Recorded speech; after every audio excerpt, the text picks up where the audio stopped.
ਸਤਨਾਮ ਸ੍ਰੀ ਵਾਹਿਗੁਰੂ ਸਾਹਿਬ JIO. Bilawal ਡੰਡਾ ਮੁੰਦਰਾ ਖਿੰਥਾ ਆਧਾਰੀ, ਭ੍ਰਮ ਕੈ ਪਾਏ ਪਵੈ ਭੇਖ ਧਾਰੀ।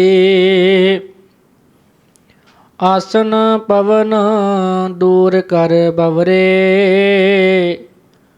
ਛੋੜ ਕਪਟ ਨਿਤ ਹਰਿ ਭਜ ਬਵਰੇ ਰਹਾਉ। ਵਾਹਿਗੁਰੂ ਜੀ ਕਾ ਖਾਲਸਾ, ਵਾਹਿਗੁਰੂ ਜੀ ਕੀ ਫਤਿਹ। ਸਤਿਗੁਰੂ ਦੀਨ ਦੁਨੀਆ ਦੇ ਪਾਤਸ਼ਾਹ ਸ੍ਰੀ ਗੁਰੂ ਗ੍ਰੰਥ ਸਾਹਿਬ ਜੀ ਮਹਾਰਾਜ ਆਪ ਜੀ ਦੇ ਅਸਥਾਨ ਸੋ ਘਰ 'ਤੇ ਚੱਲ ਰਹੀ ਲੜੀਵਾਰ ਅੰਮ੍ਰਿਤ ਬਾਣੀ ਦੀ ਕਥਾ ਵਿੱਚ ਅੱਜ ਬਿਲਾਵਲ ਰਾਗ ਵਿੱਚ ਕਬੀਰ ਸਾਹਿਬ ਜੀ ਦੇ ਸ਼ਬਦ ਹਨ। ਧੰਨ ਗੁਰੂ ਗੋਬਿੰਦ ਸਿੰਘ ਮਹਾਰਾਜ ਸੱਚੇ ਪਾਤਸ਼ਾਹ ਜੀ ਨੇ ਤਰੁੱਠ ਕੇ ਆਪਣੀ ਮੁਬਾਰਕ ਰਸਨਾ ਤੋਂ ਦਮਦਮਾ ਸਾਹਿਬ ਦੀ ਧਰਤੀ 'ਤੇ ਜੋ ਬਾਣੀ ਗੁਰੂ ਕੇ ਸਿੱਖਾਂ ਤੋਂ ਲਿਖਵਾਈ, ਨਾਲ ਨਾਲ ਆਪਣੀ ਪਾਵਨ ਰਸਨਾ ਨਾਲ ਅਰਥ ਵੀ ਕਰਦੇ ਰਹੇ। ਜਿਨ੍ਹਾਂ ਨੇ ਸੁਣੇ ਉਹਨਾਂ ਦੀਆਂ ਸਮਾਧੀਆਂ ਲੱਗੀਆਂ, ਮਨੋ ਬਿਰਤੀਆਂ ਚਿੱਤ ਇਕਾਗਰ ਹੋ ਗਏ, ਵੱਡੀਆਂ ਬਖਸ਼ਾਂ ਹੋਈਆਂ। ਗੁਰੂ ਸਾਹਿਬ ਨੇ ਕਥਾ ਦੀ ਰੀਤ ਪੰਥ ਦੇ ਵਿੱਚ ਪਰਪੱਕ ਕਰ ਦਿੱਤੀ। ਸੋ ਉਸੇ ਓਟ ਆਸਰੇ ਦਾ ਸਦਕਾ ਇਹ ਲਾਹਾ ਪ੍ਰਾਪਤ ਕਰਨ ਵਾਸਤੇ ਹੀ ਇਹ ਕਾਰਜ ਕਥਾ ਦਾ ਚੱਲ ਰਿਹਾ ਹੈ। ਸਤਿਗੁਰੂ ਜੀ ਰਹਿਮਤ ਕਰਨ ਜੀ। ਬਿਲਾਵਲ ਡੰਡਾ ਮੁੰਦਰਾ ਖਿੰਥਾ ਆਧਾਰੇ, ਇਹ ਇੱਕ ਜੋਗੀ ਦੇ ਜੋ ਯੋਗ ਮਤ ਦੇ ਸਾਰੇ ਸਾਧਨ ਕਰ ਰਿਹਾ ਹੈ, ਸਾਰੇ ਆਸਨ ਕਰ ਰਿਹਾ ਹੈ, ਉਹਦੇ ਸੰਬੰਧ ਵਿੱਚ ਕਬੀਰ ਸਾਹਿਬ ਉਸ ਨੂੰ ਆਪਣਾ ਜੀਵਨ ਸਫਲ ਕਰਨ ਵਾਸਤੇ ਉਪਦੇਸ਼ ਦਿੰਦੇ ਹਨ। ਕਿਉਂਕਿ ਯੋਗ ਮਤ ਦਾ ਸੰਬੰਧ ਕੇਵਲ ਸਰੀਰ ਦੀਆਂ ਨਾੜੀਆਂ ਨਾਲ ਹੈ, ਪਰ ਮਨੁੱਖ ਤਾਂ ਉਸ ਤੋਂ ਬਹੁਤ ਕਿਤੇ ਡੂੰਘਾ ਹਿਰਦੇ ਦੇ ਤਲ 'ਤੇ, ਆਤਮਾ ਦੇ ਤਲ 'ਤੇ ਨਿਵਾਸ ਕਰਦਾ ਹੈ, ਸੁਰਤੀ ਦੇ ਤਲ 'ਤੇ ਨਿਵਾਸ ਕਰਦਾ ਹੈ। ਤਾਂ ਉਹ ਇਹਨਾਂ ਦੇ ਕਹਿਣ ਦਾ ਮਤਲਬ ਇਹ ਹੈ ਵੀ ਇਹਨਾਂ ਆਸਨਾਂ ਤੋਂ ਅੱਗੇ ਚੱਲ, ਅੱਗੇ ਸੁਰਤੀ ਦੇ ਸ਼ਬਦ ਦੇ ਮਾਰਗ 'ਤੇ ਚੱਲ ਕੇ ਮੁਕਤੀ ਦੇ ਦਰ 'ਤੇ ਪਹੁੰਚ ਜਾ। ਤਾਂ ਉਸ ਨੂੰ ਇਹ ਉਪਦੇਸ਼ ਦਿੰਦੇ ਹਨ। ਇਹ ਫਿਰ ਪੜੋ ਜੀ। ਡੰਡਾ ਮੁੰਦਰਾ ਖਿੰਥਾ ਆਧਾਰੇ, ਕਹਿਣ ਲੱਗੇ ਐ ਜੋਗੀ ਤੂੰ ਹੱਥ ਵਿੱਚ ਡੰਡਾ ਫੜਿਆ ਹੋਇਆ ਔਰ ਕੰਨਾਂ ਵਿੱਚ ਮੁੰਦਰਾਵਾਂ ਪਾ ਲਈਆਂ ਨੇ, ਹੋਰ ਸਾਰੀਆਂ ਮੁੰਦਰਾਂ ਜਿਹੜੀਆਂ ਖਿੰਥਾ ਪਾਈ ਹੋਈ ਹੈ ਔਰ ਝੋਲੀ ਪਾਈ ਹੋਈ ਹੈ।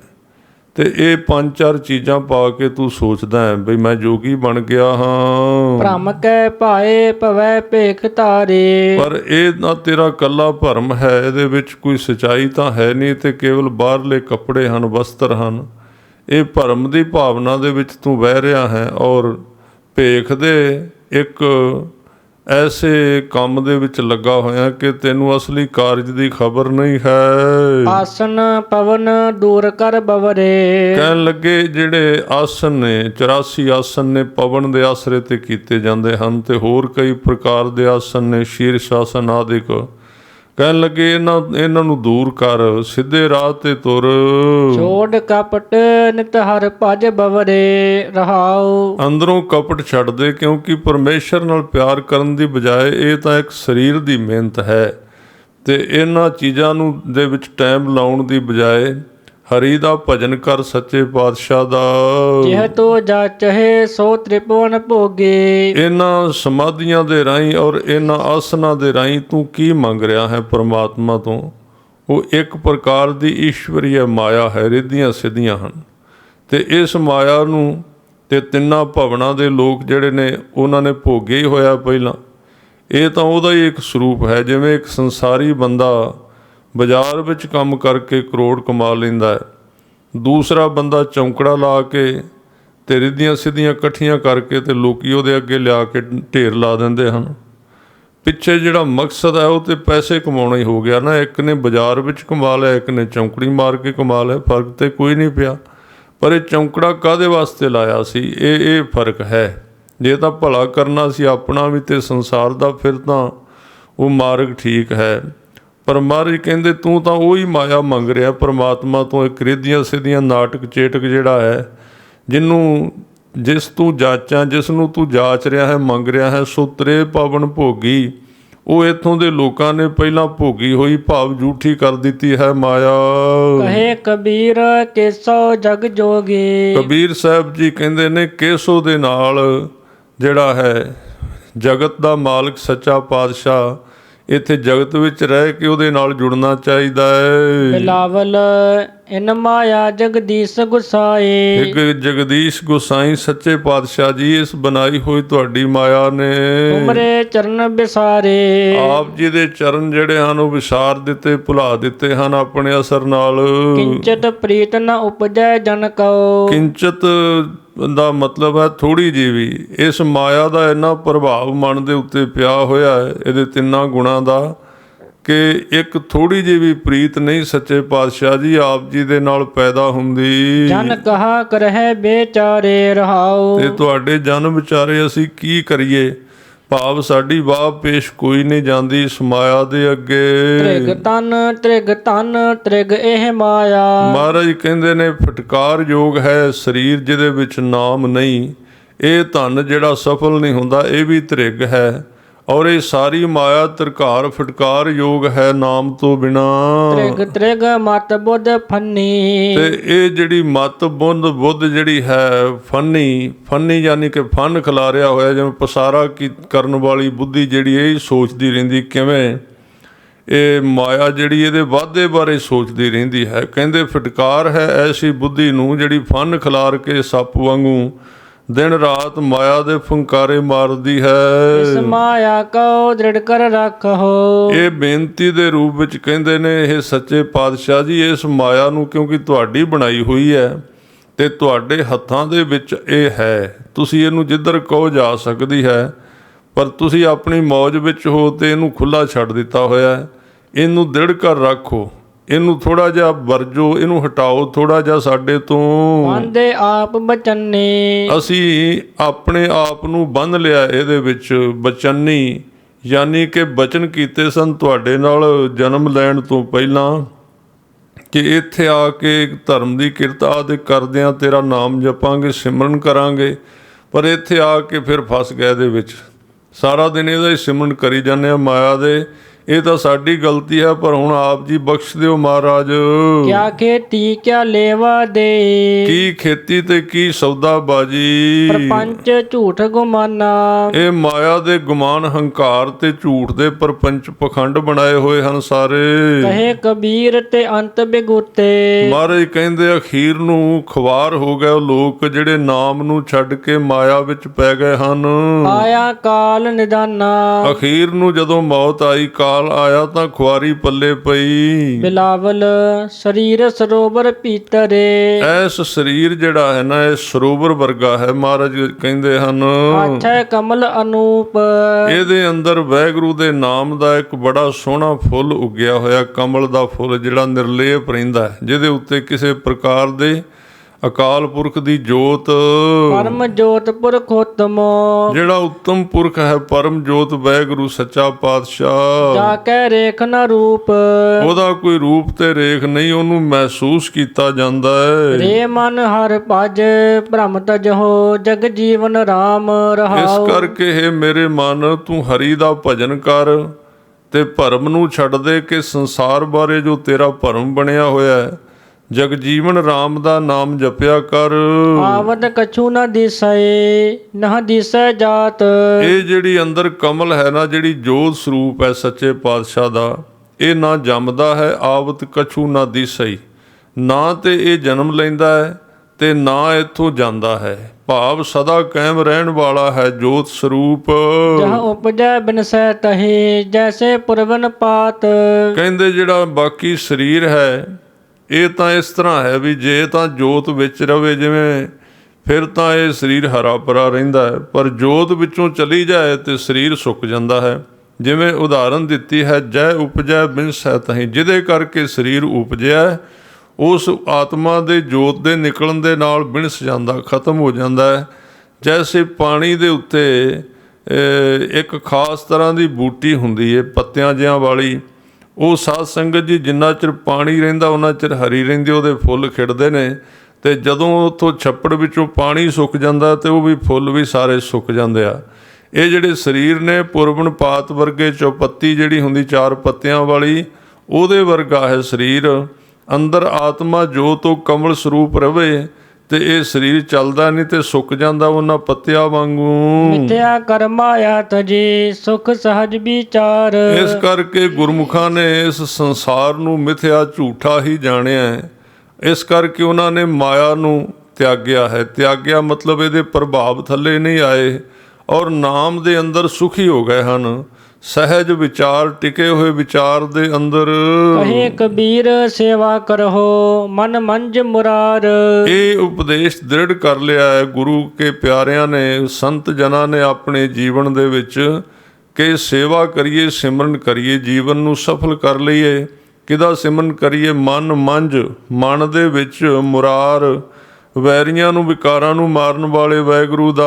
ਬਿਲਾਵਲ ਜਨਮ ਮਰਨ ਕਾ ਭ੍ਰਮ ਗਿਆ ਗੋਬਿੰਦ ਲਿਵ ਲਾਗੇ। ਇਹ ਸ਼ਬਦ ਜਿਹੜਾ ਇੱਕ ਖਾਸ ਵਿਸ਼ੇਸ਼ ਪੰਡਤ ਹੈ, ਕੋਈ ਅਭਿਆਸੀ, ਇਹ ਉਹਦੇ ਨਾਲ ਸੰਬੰਧਿਤ ਉਹਦੇ ਸਵਾਲਾਂ ਦੇ ਜਵਾਬ ਦੇ ਵਿੱਚ ਕਬੀਰ ਸਾਹਿਬ ਜੀ ਨੇ ਸ਼ਬਦ ਉਚਾਰਿਆ ਹੈ। ਔਰ ਇਹ ਸਵਾਲ ਕਿਹੜੇ ਨੇ ਇਹਦੀ ਪਤਾ ਤਾਂ ਲੱਗੇਗਾ ਜੇ ਆਪਾਂ ਰਹਾਉ ਤੱਕ ਸ਼ਬਦ ਪੜਾਂਗੇ। ਇਸ ਲਈ ਸਾਰਾ ਰਹਾਉ ਤੱਕ ਪੜੋ ਜੀ। ਜਨਮ ਮਰਨ ਕਾ ਭ੍ਰਮ ਗਿਆ ਗੋਬਿੰਦ ਲਿਵ ਲਾਗੇ। ਜੀਵਤ ਸੁਨ ਸਮਾਨਿਆ ਗੁਰ ਸਾਖੀ ਜਾਗੇ। ਰਹਾਉ ਕਾਸੀ ਤੇ ਤੁਨ ਉਪਜੈ ਤੁਨ ਕਾਸੀ ਜਾਏ। ਕਾਸੀ ਪੂਟੀ ਪੰਡਿਤਾ ਤੁਨ ਕਹਾਂ ਸਮਾਏ। ਇਹਦੇ ਵਿੱਚ ਸੰਬੋਧਨ ਹੈ ਪੰਡਤਾ। ਪੰਡਤਾ ਜਿਹੜਾ ਸ਼ਬਦ ਇਹ ਦੱਸਦਾ ਹੈ ਵੀ ਗੁਰੂ ਸਾਹਿਬ ਕਿਸੇ ਪੰਡਿਤ ਨਾਲ ਗੱਲ ਕਰ ਰਹੇ ਨੇ, ਕਿਸੇ ਵਿਦਵਾਨ ਦੇ ਨਾਲ ਗੱਲ ਕਰ ਰਹੇ ਨੇ। ਤਾਂ ਉਹਦੇ ਵਿੱਚ ਇਹ ਜਿਹੜਾ ਸ਼ਬਦ ਹੈ, ਇਹਨੇ ਇਹ 2 ਕੁ ਸਵਾਲ ਕੀਤੇ ਲੱਗਦੇ ਪੰਡਤ ਨੇ। ਅਤੇ ਉਹਨੇ ਪਹਿਲਾਂ ਪੰਡਤ ਤੇ ਸਵਾਲ ਕੀਤਾ ਹੈ ਕਿ ਮਹਾਰਾਜ, ਇਹ ਜਿਹੜਾ ਸਾਡੇ ਸਰੀਰ ਦੇ ਅੰਦਰ ਮਨ ਦਾ ਰੌਲਾ ਗੌਲਾ ਪਿਆ ਹੋਇਆ ਹੈ, 3 ਗੁਣਾਂ ਦਾ, ਕਿਤੇ ਕਾਮ, ਕ੍ਰੋਧ, ਲੋਭ, ਮੋਹ, ਹੰਕਾਰ, ਅੰਦਰੋਂ ਆਵਾਜ਼ਾਂ ਆ ਰਹੀਆਂ ਨੇ ਪਿਛਲੇ ਜਨਮਾਂ ਦੇ ਕਰਮਾਂ ਦੀਆਂ, ਅਤੇ ਹੋਰ ਬੜਾ ਕੁਝ ਰੌਲਾ, ਧੁਨੀਆਂ ਉੱਠ ਰਹੀਆਂ ਨੇ ਅੰਦਰੋਂ ਆਵਾਜ਼ਾਂ। ਧੁਨ ਮੈਨੇ ਆਵਾਜ਼। ਤਾਂ ਉਹ ਕਿਵੇਂ ਪੈਦਾ ਹੋਈ ਹੈ? ਇਹ ਜਿਹੜੀ ਆਵਾਜ਼ ਹੈ ਅੰਦਰੋਂ ਮਨ ਦੀ, ਇਹ ਪੈਦਾ ਕਿਵੇਂ ਹੋਈ ਹੈ ਅਤੇ ਇਹ ਬੰਦ ਕਿਵੇਂ ਹੋ ਸਕਦੀ ਹੈ, ਕਿਵੇਂ ਸਮਾਪਤ ਹੋ ਸਕਦੀ ਹੈ, ਔਰ ਅੰਦਰ ਲਿਵ ਕਿਵੇਂ ਲੱਗ ਸਕਦੀ, ਬੰਦਾ ਪਰਮਾਤਮਾ ਨੂੰ ਕਿਵੇਂ ਮਿਲ ਸਕਦਾ ਹੈ? 3-4 ਉਹਦੇ ਸਵਾਲ ਜਿਹੇ ਨੇ, ਉਹਨਾਂ ਦੇ ਜਵਾਬ ਦੇ ਵਿੱਚ ਕਬੀਰ ਸਾਹਿਬ ਜੀ ਉਚਾਰਦੇ ਨੇ। ਇਸ ਕਰਕੇ ਆਪਾਂ ਇੱਥੋਂ ਅਰਥ ਥੋੜ੍ਹੇ ਜਿਹੇ ਕਰ ਲਵਾਂਗੇ, ਫਿਰ ਸ਼ਬਦ ਦੇ ਅਰਥ ਕਰਾਂਗੇ। ਕਾਸੀ ਤੇ ਧੁਨ ਉਪਜੈ ਧੁਨ ਕਾਸੀ ਜਾਈ। ਇਹ ਕਾਸੀ ਦਾ ਮਤਲਬ ਹੈ ਕਹਿ ਦਾ ਭਾਂਡਾ ਜਿਹੜਾ ਹੈ। ਕਹਿ ਦਾ ਜਿਹੜਾ ਭਾਂਡਾ ਹੁੰਦਾ ਹੈ, ਉਹ ਕਹਿੰਦੇ ਜਦੋਂ 2 ਭਾਂਡਿਆਂ ਨੂੰ ਆਪਸ ਵਿੱਚ ਖੜਕਾਓ ਅਤੇ ਉਹਦੇ ਵਿੱਚ ਉਹ ਭਾਂਡਿਆਂ ਦੇ ਨਾਲ ਆਵਾਜ਼ ਪੈਦਾ ਹੁੰਦੀ ਹੈ। ਕਾਸੀ ਤੇ ਧੁਨ ਉਪਜੈ, ਜਾਂ ਹਥੌੜੇ ਨਾਲ ਉਹਨੂੰ ਕੁੱਟੋ ਅਤੇ ਉਹ ਜਿਹੜੀ ਆਵਾਜ਼ ਨਿਕਲਦੀ ਕਾਂਸੀ ਦੇ ਭਾਂਡੇ ਵਿੱਚੋਂ, ਧੁਨ ਕਾਸੀ ਜਾਈ, ਔਰ ਉਹਦੇ ਵਿੱਚ ਹੀ ਸਮਾ ਜਾਂਦੀ ਹੈ। ਕਾਸੀ ਫੂਟੀ ਪੰਡਤਾ, ਇਹ ਧੁਨ, ਇੱਥੇ ਧੁਨ ਦਾ ਅਰਥ ਹੈ ਮਨ ਦੀ ਆਵਾਜ਼ ਜਿਹੜੀ ਹੈ। ਕਈ ਤਰ੍ਹਾਂ ਦੇ ਅਰਥ ਕੀਤੇ ਸਾਰੇ ਗੁਰਮੁਖਾਂ ਨੇ ਆਪਣੇ ਹਿਸਾਬ ਦੇ ਨਾਲ, ਜਿਵੇਂ ਜਿਵੇਂ ਸਮਝ ਆਈ ਹੈ। ਇਹ ਜਿਹੜੀ ਕਾਸੀ ਦਾ ਇੱਥੇ ਅਰਥ ਹੈ ਸਰੀਰ, ਦੂਜੀ ਕਾਸੀ ਦਾ ਅਰਥ ਹੈ ਆਤਮਾ। ਵੈਸੇ ਕਾਸੀ ਜਿਹੜਾ ਭਾਂਡਾ ਹੈ, ਇਹਦੇ 'ਚੋਂ ਮੈਲ ਨਿਕਲਦੀ, ਇਹਦਾ ਸੰਬੰਧ ਬਹੁਤਾ ਸਰੀਰ ਦੇ ਨਾਲ ਹੈ, ਪਰ ਆਪਾਂ ਬਹੁਪੱਖੀ ਅਰਥ ਜਿਹੜੇ ਲੈ ਸਕਦੇ ਅਰਥ ਕਰਨ ਵਾਸਤੇ। ਇੱਥੇ ਕਾਸੀ ਦਾ ਅਰਥ ਹੈ ਕਿ ਜਦੋਂ ਸਰੀਰ ਦੇ ਨਾਲ ਆਤਮਾ ਟਕਰਾਈ, ਸਰੀਰ ਮਾਂ ਦੇ ਗਰਭ ਵਿੱਚ ਸੀ ਅਤੇ ਉਹਦੇ ਤੋਂ ਬਾਅਦ ਉਹਦੇ 'ਚ ਆਤਮਾ ਪਾਈਏ, ਤਾਂ ਆਪਾਂ ਬਾਣੀ ਵਿੱਚੋਂ ਪੜ੍ਹਨੇ ਕਈ ਥਾਵਾਂ 'ਤੇ। ਬੱਚਾ ਜਿਹੜਾ ਉਹਦਾ ਸਰੀਰ ਪੂਰਾ ਹੋ ਗਿਆ ਅਤੇ ਉਹਦਾ ਜਨਮ ਜਦੋਂ ਹੋਇਆ, ਅਤੇ ਜਨਮ ਸਮੇਂ ਜਦੋਂ ਉਹਨੇ ਸਵਾਸ ਲਿਆ ਨਾ, ਕਾਂਸੀ ਤੇ ਧੁਨ ਉਪਜੈ, ਧੁਨ ਉਪਜੈ, ਆਵਾਜ਼ ਨਿਕਲੀ, ਬੱਚੇ ਦੇ ਰੋਣ ਦੀ ਆਵਾਜ਼ ਆਈ। ਉਹ ਕਿਹੜੀ ਕਾਂਸੀ ਕਿਹੜੀ ਸੀ? ਸਰੀਰ। ਸਰੀਰ ਦੇ ਵਿੱਚੋਂ ਆਵਾਜ਼ ਨਿਕਲੀ ਤੇ ਉਸ ਆਵਾਜ਼ ਦੇ ਵਿੱਚੋਂ ਹੀ ਸਾਰਾ ਪਸਾਰਾ ਖਿਲਰ ਗਿਆ। ਸਰੀਰ ਦੇ ਵਿੱਚ ਮਨ ਵੀ ਬਣ ਗਿਆ, ਬੁੱਧੀ ਵੀ ਉਦੋਂ ਅਜੇ ਪੂਰੀ ਨਹੀਂ ਬਣੀ ਪਰ ਸ਼ੁਰੂਆਤ ਹੋ ਗਈ ਬੁੱਧੀ ਦੀ। ਅੰਤਿਸ਼ਕਰਨ ਸਾਰਾ ਜਿਹੜਾ ਮਨ, ਬੁੱਧ, ਚਿੱਤ, ਅਹੰਕਾਰ ਇਤਿਆਦਿਕ ਕਾਮ, ਕ੍ਰੋਧ, ਲੋਭ, ਮੋਹ, ਹੰਕਾਰ, ਫਿਰ ਜਿਉਂ-ਜਿਉਂ ਅੱਗੇ ਵੱਧਦੇ ਗਏ ਈਰਖਾ, ਦਵੈਸ਼, ਨਿੰਦਿਆ, ਤ੍ਰੈ ਗੁਣ, ਇਹ ਸਾਰਾ ਉਹ ਜਿਹੜੀ ਉਹ ਬੱਚਾ ਪਹਿਲੇ ਦਿਨ ਰੋਇਆ ਸੀ ਨਾ, ਉਹ ਬਾਹਰ ਮੁਖੀ ਹੋਇਆ। ਇਹ ਜੜ ਸਾਰੀ ਉਹ ਆਵਾਜ਼ ਹੀ ਹੈ। ਉਹ ਜਿਹੜੀ ਆਵਾਜ਼ ਪਹਿਲੇ ਦਿਨ ਨਿਕਲੀ ਸਰੀਰ ਦੇ ਵਿੱਚੋਂ, ਸਭ ਕੁਝ ਉੱਥੋਂ ਪੈਦਾ ਹੋਇਆ। ਕਾਸੀ ਤੇ ਧੁਨ ਉਪਜੈ, ਉਹਦੇ ਵਿੱਚੋਂ ਹੀ ਸਰੀਰ ਦੇ ਬਾਹਰ ਜਨਮ ਲੈਣ ਸਮੇਂ ਹੀ ਅੰਦਰੋਂ ਆਵਾਜ਼ ਆਈ ਹੈ ਤੇ ਉਸ ਆਵਾਜ਼ ਦੇ ਨਾਲ ਹੀ ਸਾਰੀ ਸਰੀਰ ਦੇ ਵਿਚਲੀਆਂ ਕਿਰਿਆਵਾਂ ਦਾ ਜਨਮ ਹੋ ਗਿਆ। ਤੇ ਮਹਾਰਾਜ ਕਹਿੰਦੇ, ਕਿਉਂਕਿ ਉਹਨੇ ਪੁੱਛਿਆ ਸੀ ਵੀ ਇਹ ਆਵਾਜ਼ ਜਿਹੜੀ ਹੁਣ ਕਾਮ, ਕ੍ਰੋਧ, ਲੋਭ, ਮੋਹ, ਹੰਕਾਰ ਦੀ ਤਿੰਨਾਂ ਗੁਣਾਂ ਦੀ, ਹੋਰ ਕਈ ਬਿਮਾਰੀਆਂ ਨੇ ਅੰਦਰ ਜਿਹੜੀਆਂ ਬੰਦੇ ਦੇ ਲੱਗੀਆਂ ਹੋਈਆਂ ਤੇ ਪੁਰਾਣੇ ਜਨਮ ਕਈ ਕੁਝ ਲੁਕਾ ਹੋਇਆ ਅੰਦਰ, ਵੀ ਇਹ ਹੁਣ ਖਤਮ ਕਿਵੇਂ ਹੋ ਸਕਦੀ ਹੈ, ਇਹ ਜਾ ਕਿਵੇਂ ਸਕਦੀ ਹੈ। ਤੇ ਮਹਾਰਾਜ ਕਹਿੰਦੇ ਵੀ ਜਿੱਥੋਂ ਪੈਦਾ ਹੋਈ ਸੀ ਨਾ ਉਹਦੇ ਉਸੇ ਤਰੀਕੇ ਦੀ ਨਾਲ ਹੀ ਵਾਪਸ ਜਾ ਸਕਦੀ। ਜਿਵੇਂ ਆਪਣਾ ਕਮਰਾ ਹੈ, ਆਪਾਂ ਇਸ ਦਰਵਾਜ਼ੇ ਦੇ ਰਾਹੀਂ ਅੰਦਰ ਆਏ ਹਾਂ, ਜੇ ਨਿਕਲਣਾ ਹੁਣ ਕਿੱਥੋਂ ਜਾਵਾਂਗੇ, ਕੰਧ ਵਿੱਚੋਂ ਤਾਂ ਜਾ ਨਹੀਂ ਸਕਦੇ, ਦਰਵਾਜ਼ੇ ਵਿੱਚੋਂ ਹੀ ਵਾਪਸ ਜਾਣਾ ਪਏਗਾ।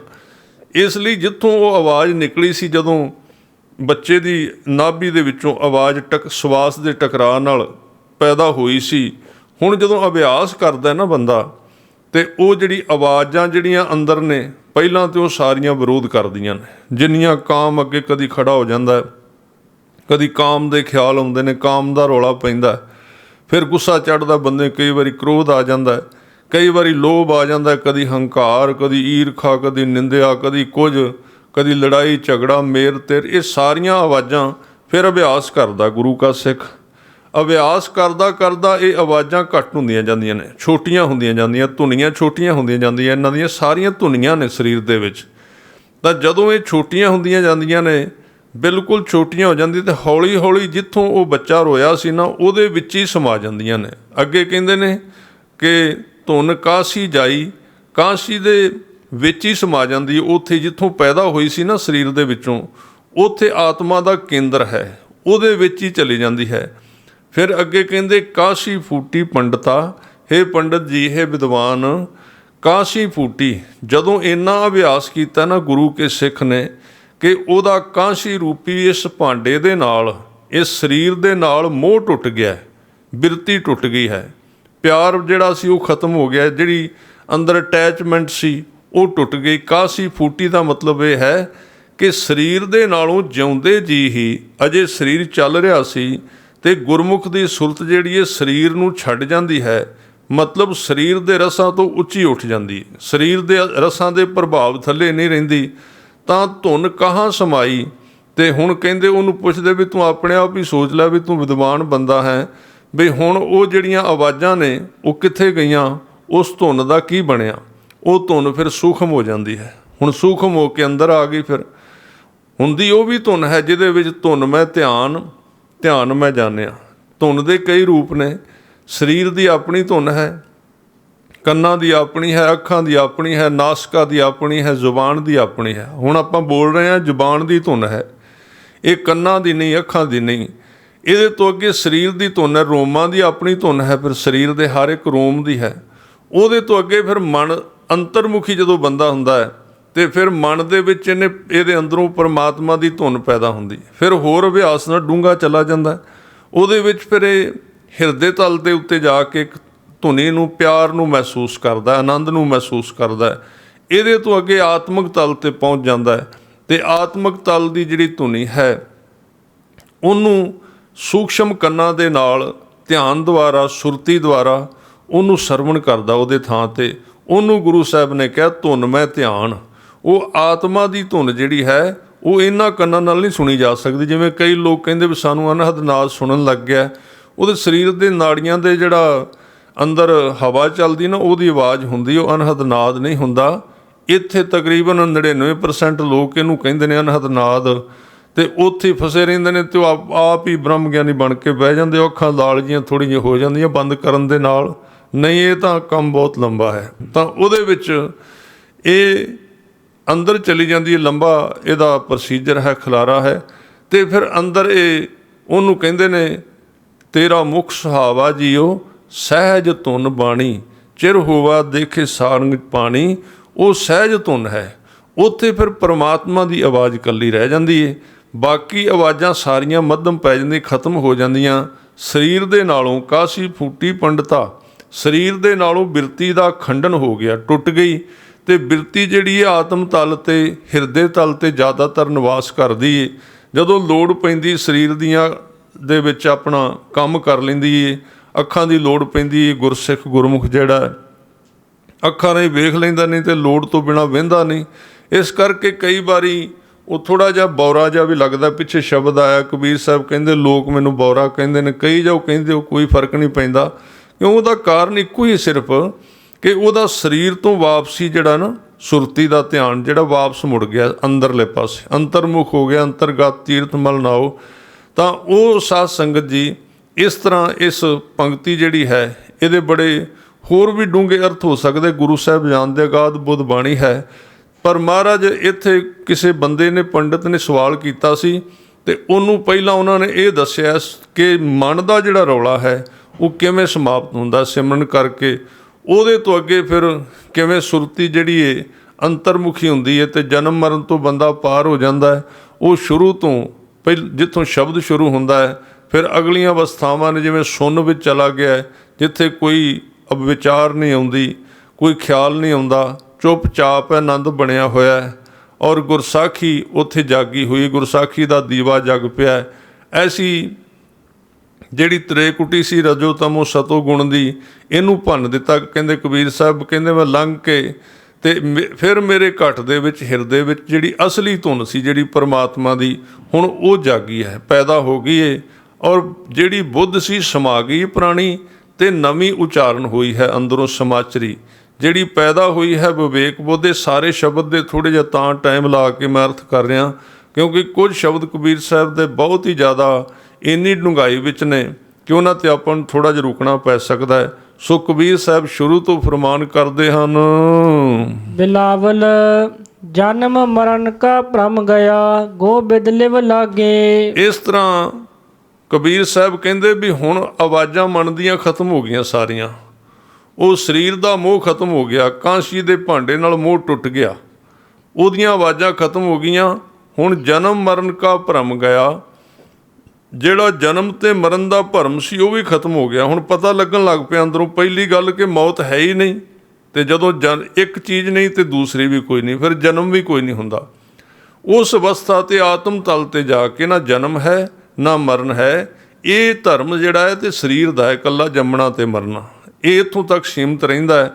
ਔਰ ਗੋਬਿੰਦ ਦੇ ਚਰਨਾਂ ਦੇ ਵਿੱਚ ਉੱਥੇ ਜਾ ਕੇ ਕਬੀਰ ਸਾਹਿਬ ਕਹਿੰਦੇ ਹੈ ਪੰਡਤ ਜੀ, ਉੱਥੇ ਲਿਵ ਲੱਗੀ ਹੋਈ ਹੈ ਸਾਡੀ, ਜੀਵਤ ਸੁਨ ਸਮਾਨਿਆ ਗੁਰ ਸਾਖੀ ਜਾਗੇ ਰਹਾਉ। ਐਸੇ ਜੀਵਨ ਦੇ ਵਿੱਚ ਜੀਵਤ ਸੁਨ ਸਮਾਨਿਆ, ਇੱਕ ਤਾਂ ਸੁਨ ਹੁੰਦਾ ਹੈ ਕਿ ਬੰਦੇ ਦਾ ਸਰੀਰ ਹੀ ਕੰਮ ਕਰਨਾ ਬੰਦ ਕਰ ਜਾਂਦਾ ਹੈ।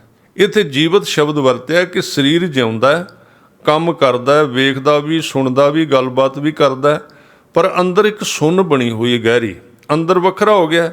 ਕਿਉਂਕਿ ਪਿੱਛੇ ਆਪਾਂ ਵਿਚਾਰ ਰਹੇ ਹਾਂ ਵੀ ਸਰੀਰ ਜਿਹੜਾ ਹੈ ਉਹ ਵੱਖਰਾ ਹੋ ਗਿਆ ਤੇ ਅੰਦਰਲਾ ਜੀਵਨ ਅਲੱਗ ਹੋ ਗਿਆ, ਜਿਹੜੀ ਅਮਰ ਦੇਹ ਹੈ ਉਹ ਵੱਖਰੀ ਹੋ ਗਈ ਹੈ।